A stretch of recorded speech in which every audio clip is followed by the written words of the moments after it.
Hello, students of class 8. As we have completed our course for the first term, we were revising our chapter, that is Civics Chapter 1, the organs of Indian government, the legislature. So today we'll revise the speaker of the Lok Sabha.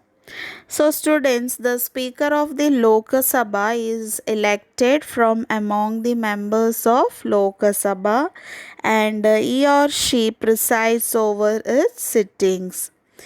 And the Speaker of the Lok Sabha plays a very important role in Lok Sabha. So, the present Speaker of the Lok Sabha, as you see in the first picture, that is Mr. Om Birla, is the present Speaker of Lok Sabha and is the 17th Lok Sabha Speaker. Okay. So, next we'll see the Deputy Speaker. Deputy Speaker is also elected as the Speaker is elected, that is elected from among the members of the Lok Sabha.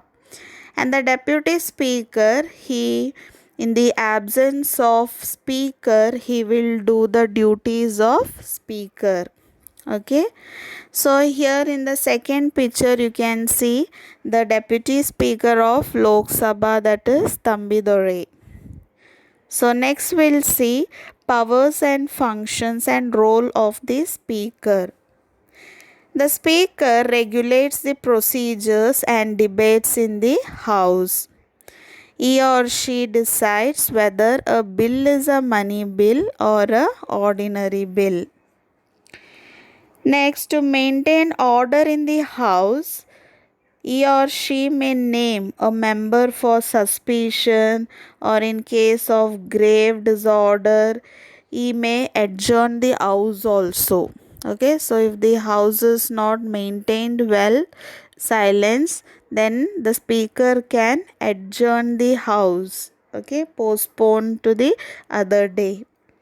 The Speaker can disqualify a member under the anti-defection law also. Next, we can see the power of the Union Parliament in that legislative powers. The Parliament can make laws on the 97 subjects in the Union list. So, here in the previous class, that is when I explained the chapter, I told you there is 100 subjects in the Union list, and in that originally 97 subjects are registered, and under this 97 subjects, defense, banking, foreign affairs, currency, atomic energy, CBI, all these are coming under. Next, 47 subjects in the concurrent list. So, concurrent list means both the state and the union government can make law. So, here at present 52 subjects are there, but originally it is 47 subjects. Okay. So, in 47 subjects you can see the state government, education, then forest, trade unions, marriage, adoption and succession, all these are coming under the concurrent list.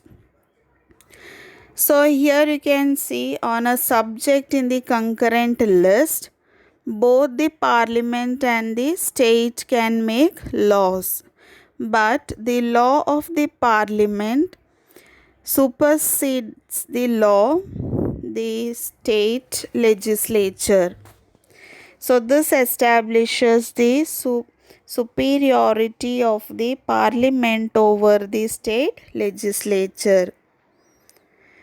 Next, the parliament has the residuary powers. That is, it can make law on subject which is not mentioned in the three list. That is union list, state list and concurrent list. So, parliament can make law which is not mentioned in this three list. Okay.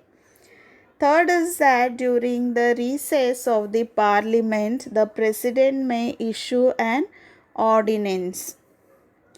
So ordinance means an order issued by the president when the parliament is not in session, but it must be approved by both houses of parliament when they reassemble again. Okay. The ordinance ceases to operate 6 weeks after the reassembly of the parliament unless approved by the later earlier, otherwise it will be disapproved. Okay, so students, for today we'll stop the revision here. I hope these topics were clear to you all. So everyone study the speaker, deputy speaker, functions and power of the union parliament in that legislative powers. Okay, revise till here. So thank you children.